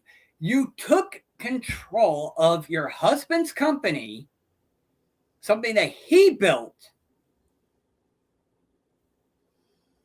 You took the AIPAC money that he rejected, and you took the company that he built in the exact opposite direction that he was going. She's going pro-Israel and tongue-punching Israel's fart box, when Charlie Kirk was effectively going the exact opposite direction. Like everything her husband is doing, she is doing the exact opposite of, and is wondering why everybody hates her and is on the internet going, and why does everybody hate me? Why is Candace accusing me of killing my husband? Well, we don't know definitively whether she had any part in her husband's assassination. But what we do know definitively is that she took control of his company, took the APEC money that he refused, and then took the company in the exact opposite direction that her husband had taken it. Okay, she dishonors her husband and dishonors his memory by doing the exact opposite of what he was doing and working for. I can agree to that, but also we also got to agree to this too. 5 years warranty.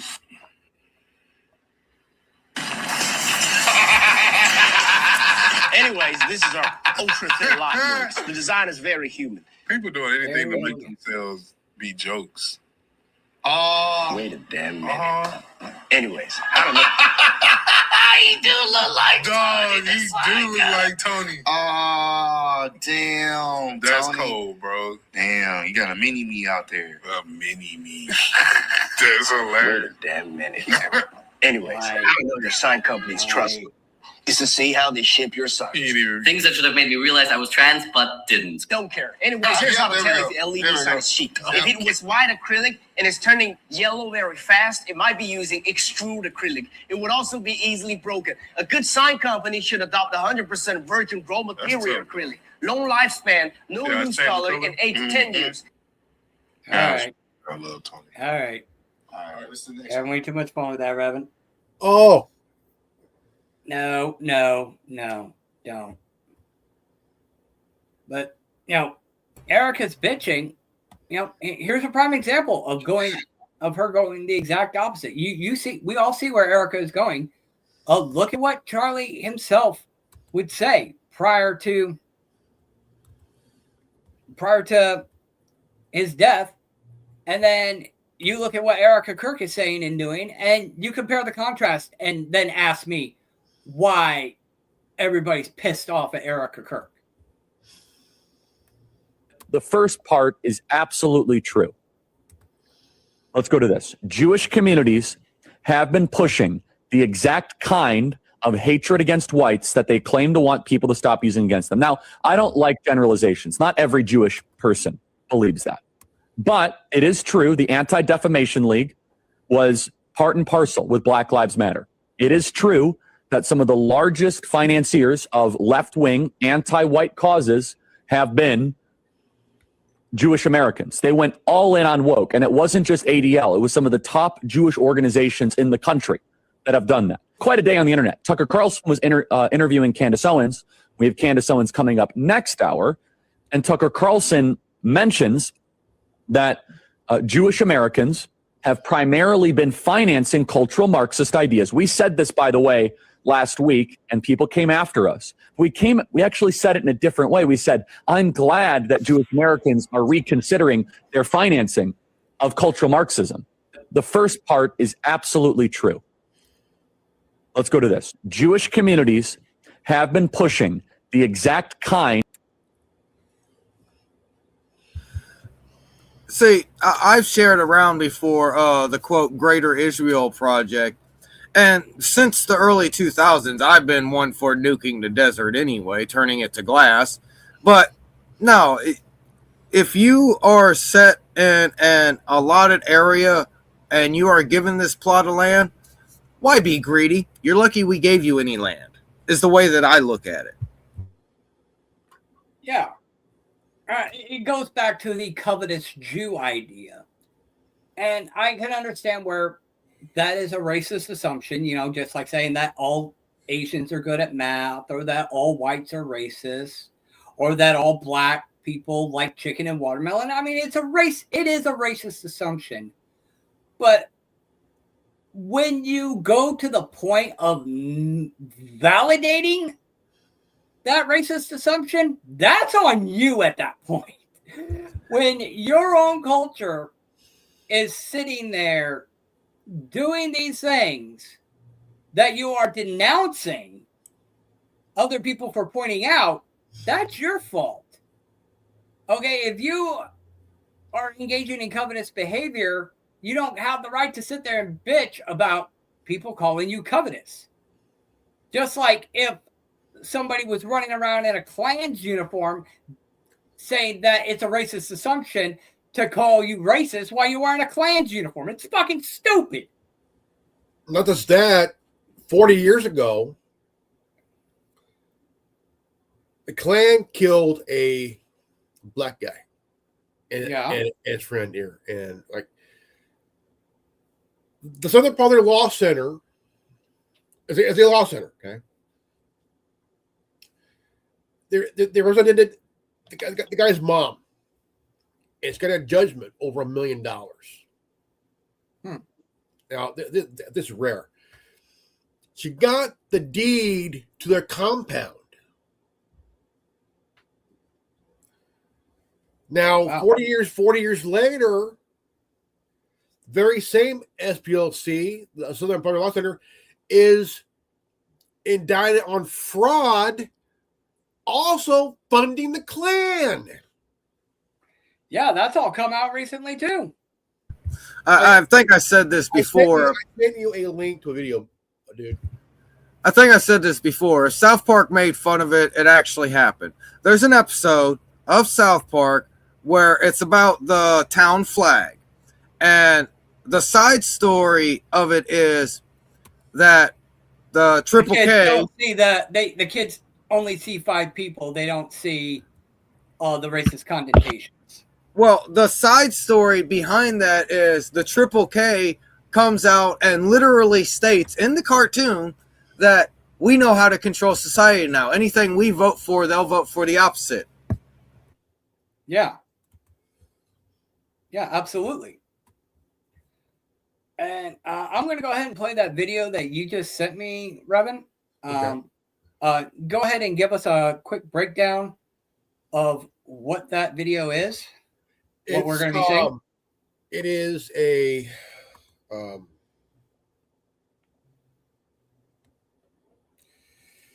SPLC gave money to the KKK, CIA whistleblower, slams Southern Poverty Law Center. What if your dog was 3% of its actual size? Yeah. God damn it. Yeah, I'm gonna go ahead and play this because this is covering the aspect of the SPLC having funded the Klan and so on and so forth. Yeah. Which I think with all this going on now, I think, with Alex Jones getting shut off and this whole thing with Erika Kirk and Candace Owens coming to a head, I find it to be very interesting timing that all this is going on while this whole thing with the SPLC is coming to a head. Yeah. Let's talk about SPLC. So Candace Patel and Todd Blanche dropped this, right? And SPLC, maybe at the beginning their reasoning was noble and they've raised God knows how much money. We saw reports of who's given them money. George Clooney gave him money. Tim Cook gave him $1 million. I think Chase gave him money. Soros was speculated to have given him money. And then you see the 2019 Charity Watch. It's a leftist organization. Gave SPLC an F. Current Affairs gave SPLC an outright fraud that uses fear to cause leftists to write checks. Liberal death penalty abolitionist Stephen Bright, I think is his name, refused to take an award from SPLC. Said the SPLC has been run by a con man and a fraud. And then former SPLC employees in 2019 told the New Yorker that we were part of the con and we knew it. Like they knew they were doing this.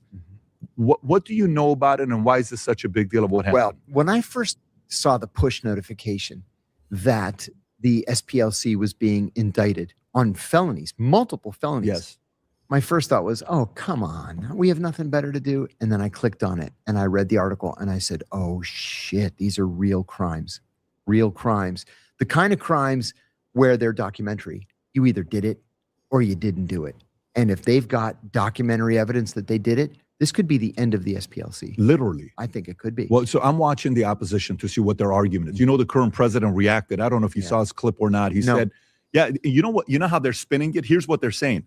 They're saying this is so unfair because this was our way of paying informants to learn more about the organization. I knew they were going to say that. That's what they're saying. Like journalists who buy one share of stock so that they can go to the stock holders meeting and, they're spinning it in a way to say, shame on them to do this. These are people that are doing great work. That was the guy who responded, claiming that's what they're doing in the past. So what do you think about that?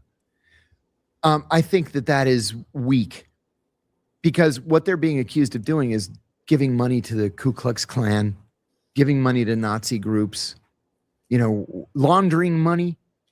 There are very clear laws, very specific laws about money laundering. You can't do it. You can't do it. And so why launder it in the first place? Again, what the Justice Department is accusing them of doing is documented. And so they're going to have their day in court just like everybody else. And they can make that argument, certainly. Yeah, I saw lists of Moms of Liberty was on that group. Right. I think we had the leader of Moms of Liberty on the podcast, Rob. If I'm not mistaken, she was phenomenal. They had TPUSA on that list. They had different groups, but they didn't have Antifa on that group. They didn't have, and even there's Rob, go to what's his name? Stossel. John Stossel. Can you go on YouTube and go to John Stossel? I want to give him credit on this. John Stossel has done a lot of work on SPLC. And just type in SPLC if you could. Just type in SPLC John Stossel, one from 2 years ago. That one right there. Go to about minute, and we'll give credit to John. If you want to go subscribe to his channel, Rob, let's make sure we put the link below as well. So if people want to go support him. So John Stossel, go about minute. Keep going. I'll tell you. Keep going. About minute 4. So keep going. No, that's not minute. That's minute 1. Keep going. Minute 4, Rob. Keep going. He's at, okay, right there. Press play. Watch what they find here. Go ahead. In all 4 count Caymans and places like that. How do you know? Oh, we look at their 990s. Pause it right there. The 990. The 990 shows that they were taking money. Press play. It's going to show Cayman Islands? right there. Now So the they're Southern Poverty Law Center calls groups that simply oppose sexually explicit content in schools anti-government extremists.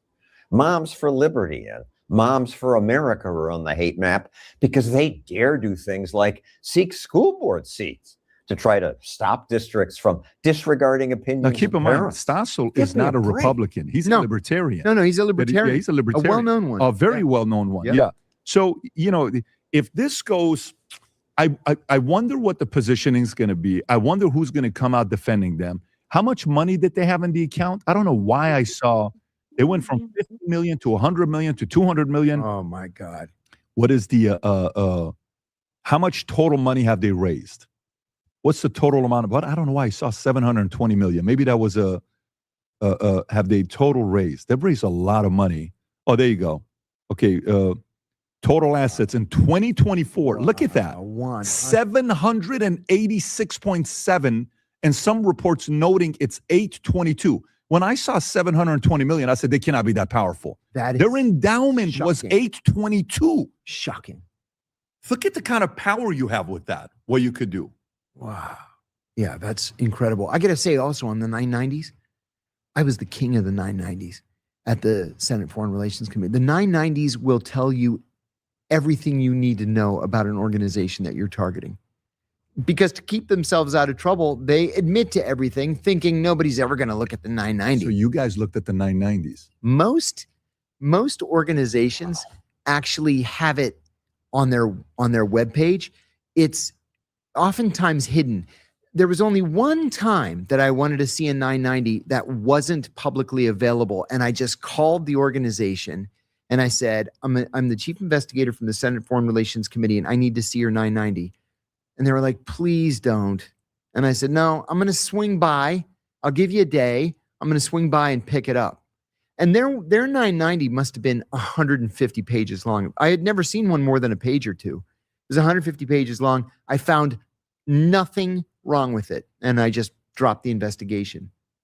So what the 990 is what? It's a document that most tax-exempt organizations file every year with the IRS. It tells the government and the public how the nonprofit operates financially. Yep.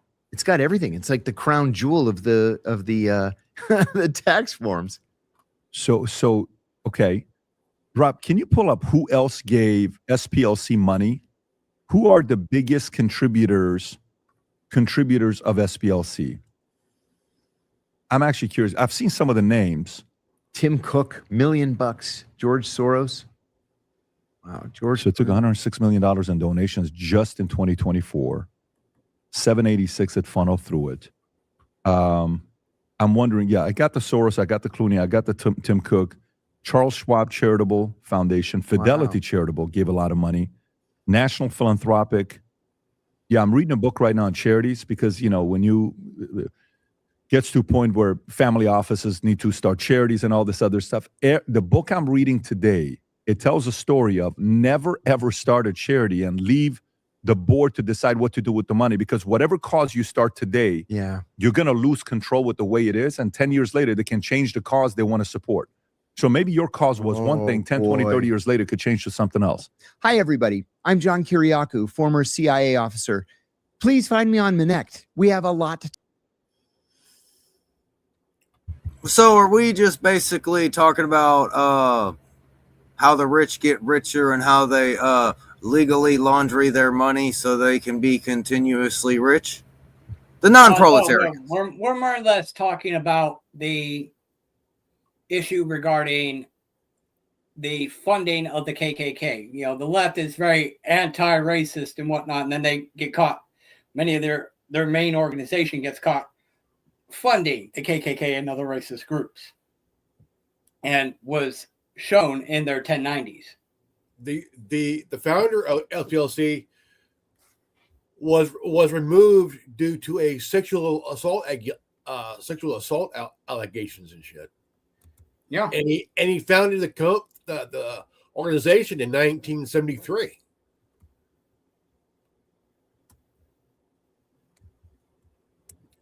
Sorry, I'm trying to fix something here. I don't have access to my pen. It's very weird. I cannot scroll down to my pen.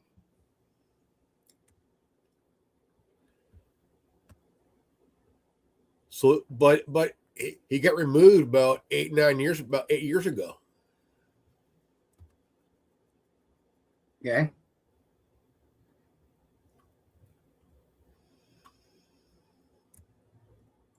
I don't know why I can't access anything else on my panel. What the hell is going on here? You might have to do one of the ID10T tests where you have to refresh the page or whatever you're at. Possibly, but then we'd lose the feed. It's all right. We'll just probably have to close out without the music for whatever reason is going on here. I don't know why. Then minimize it and see if that works.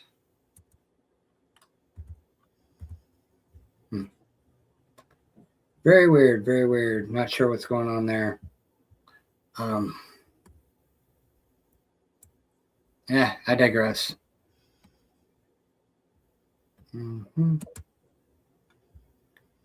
Maybe if I can minimize this.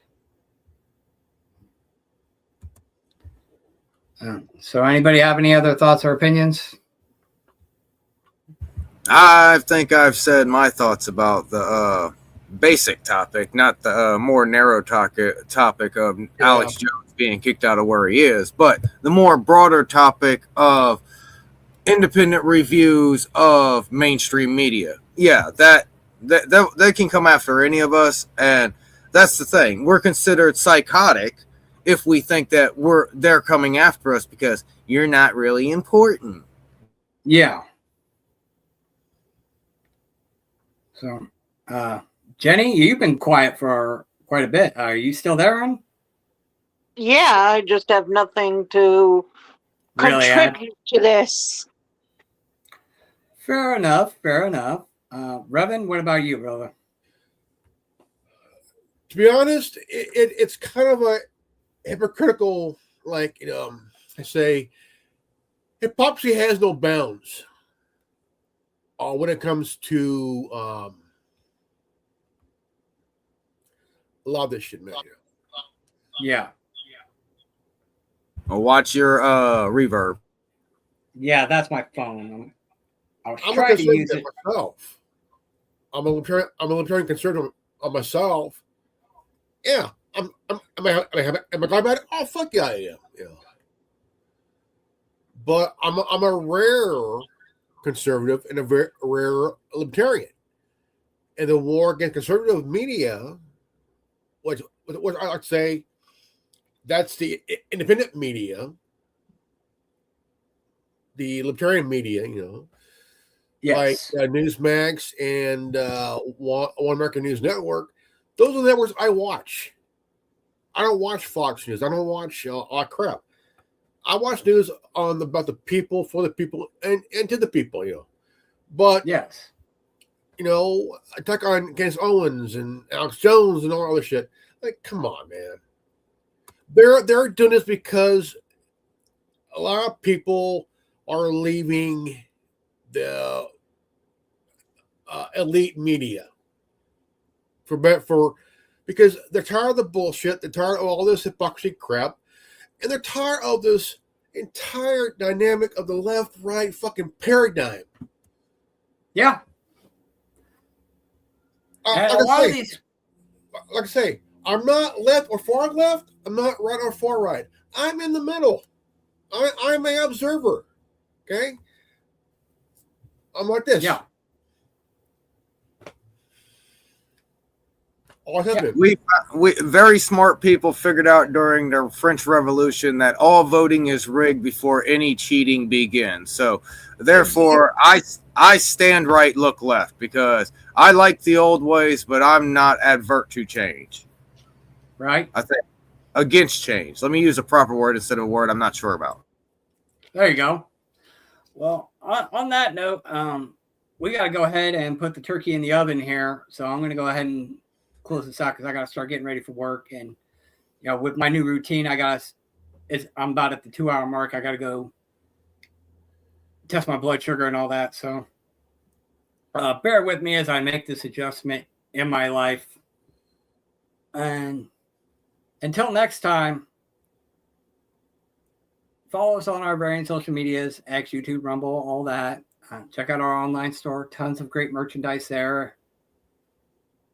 And as always, share the live feeds and keep the conversation going. It's been pretty quiet in the comments today, but then again, it is early in the morning. People got a lot going on. But keep the conversation going. If you happen across this video, share your thoughts and opinions. We'll engage with you. Even after we're off air, we always do. And I have made the adjustments to where there are no YouTube censorship, no YouTube vetting at all on the comments. I have effectively disabled that. I found out what the problem was because we have had problem with that in the past. So that should no longer be an issue. This coming Tuesday on Bridgewater TV at 6 o'clock Pacific, 8 Central, 11 Eastern Standard Time. We're going to start a new trilogy of investigating bullshit in the media. Bullshit. Well, no. Let's back up here a little bit. Okay. Okay. We're going to investigate Gamergate. That's a good topic to cover. And the history of it.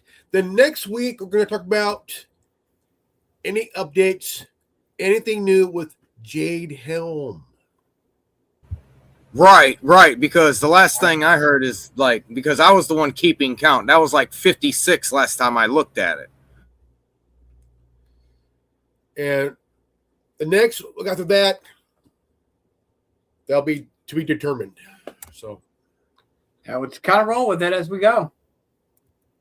And after that, we got Tinman TV Wednesday mornings at 11:30 Central Time, as always. Unless I'm in the hospital, we'll carry on with that. And even if I'm in the hospital, I'll probably wind up doing it from my hospital bed. I just won't shut up. If the globalists are trying to kill me, they need to just shoot me. To be honest with you, if the globalists are trying to kill me, diabetes ain't the way to go. Because so long as this still works, I'm going to keep going. So long as I can type, I'm going to keep going. So long as I draw breath, I'm going to keep going. So if you want me quiet, you're going to have to kill me, and you're going to have to kill me fast. You're going to have to pop me with a bullet. Tinman is the reason why Tinman suddenly obtained a revolver in Wizard of Oz. Exactly. Mm-hmm. On my last days, honestly, on my last days, I'm gonna die with a nice nurse giving me a ride. There you go. If they want me quiet, a slow death is not going to do it, because I will keep talking until I'm dead. So if you want me quiet, you better just come and kill me. You better just come and shoot me, because otherwise I ain't going to shut up. And I'm not advocating for death. I'm not suicidal. Let me point this out. If it's ever said that if I wind up dead and anybody commits suicide, no, it's a goddamn lie. I'll tell you because that. I love my life. I'm going to keep going, and I ain't going to stop fighting. My fight ain't over. So I ain't planning on dying anytime soon. So if something happens to me, I never committed suicide. I don't have child porn on my computer or any of that nonsense. Any kind of bullshit that the globalists are notorious for fucking spreading to silence dissenters, know that it is complete and utter bullshit.